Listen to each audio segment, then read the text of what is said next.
एक गांव था जिसका नाम था शिवग्राम। उस गांव में माला नाम की एक औरत और उसका पति बृजमोहन रहते थे। माला की आदत थी वो लोगों के सामने अपने झूठे किस्सों का गुणगान करती रहती थी। माला और उसकी सहेली बिमला गांव में आपस में बात करती हुई, तुम्हें पता है बिमला, मैंने अपने बचपन में बहुत बड़े बड़े काम किए हुए हैं। सच भाभी? और नहीं तो क्या। तुम्हें क्या लगता है हमारे गांव का नाम हमारे नाम से क्यों जाना जाता है?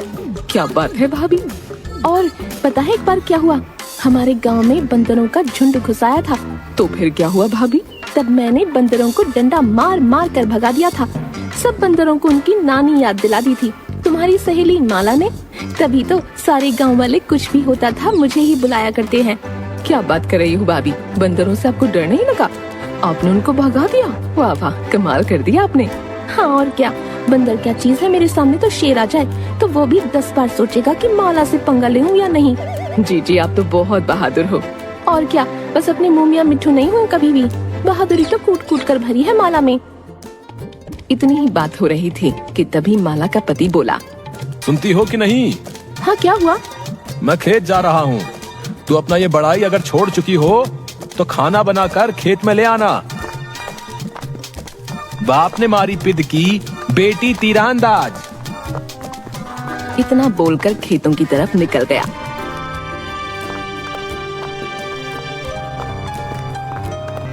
इतने में बिमला भी अपने घर की तरफ निकल गई। माला अपने घर के काम में वापस लग गई। बृजमोहन को खेत जाते रास्ते में पान की दुकान मिली। वहाँ अपने गांव के कामचोर बात करते थे और पूरा दिन मस्ती मारा करते थे।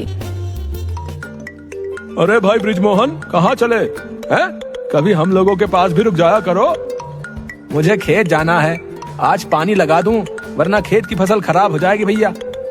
अरे यार, खेतों में तो भाभी भी चली जा सकती है। वैसे भी उसको बोलने के अलावा काम ही क्या है? क्यों नहीं, घर का काम, बच्चे को संभालना। हाँ, थोड़ी बड़बोली है, अपने गांव के किस्से सुनाती रहती है सबको।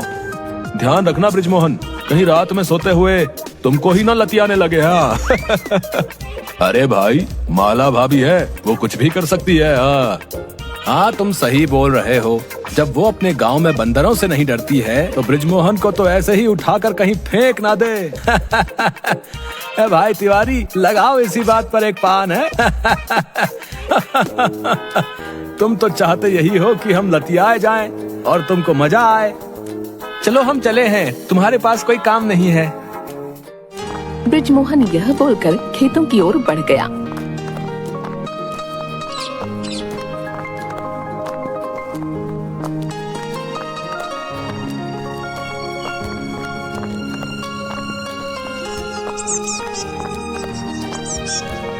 और पहुंचकर काम शुरू कर दिया। काम भी कर रहा था और बंदरों को भी भगा रहा था। गांव में बंदरों का बड़ा आतंक था। बंदर खेतों और लोगों के घरों में घुसकर काफी ऊधम मचाते थे। माला भी अपना काम करके बृजमोहन के लिए खाना लेकर खेतों की तरफ आई।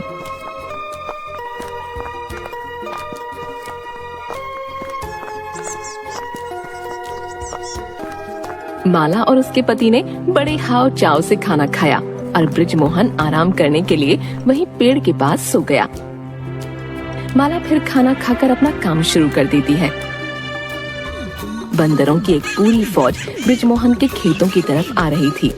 माला को खेतों में काम करता देख एक बंदर उसकी ओर बढ़ा। माला बंदर को देख थोड़ा डर गई। भाग जा बेटा, तुझे नहीं पता तूने किससे पंगा लिया है।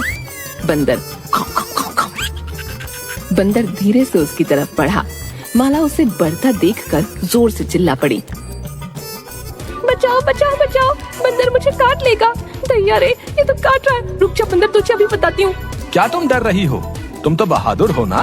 यहाँ मैं डर के मारे मरी जा रही हूँ। आपको मेरी बहादुरी के किस्से अभी सूझ रहे हैं क्या? अरे मैं क्या कर सकता हूँ, तुझे जो करना है कर, मैं सोने जा रहा हूँ। बचाओ ना, मुझे बचाओ।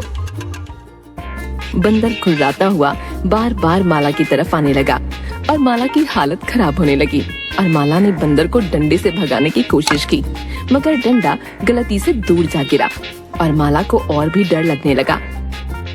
बंदर जी देखो, हम एक प्रजाति के हैं और ऐसा क्या हो सकता है कि मैं आपको डरा नहीं सकती हूँ और ना कभी डरा पाऊंगी। हिम्मत करो, भगा सकोगी। माला हिम्मत करो। बंदर माला की एक बात नहीं सुनता और बंदर माला की ओर बढ़ने लगता है। यहाँ सब ब्रिजमोहन दूर से देखकर बहुत मजे लेने लगा। थोड़ी ही देर में बंदर दौड़कर माला के ऊपर चढ़कर बैठ गया और फिर माला के गालों पर खूब थप्पड़ मारे, जिससे उसके गालों का रंग लाल पड़ गया। बंदर वहाँ से फिर भाग गया।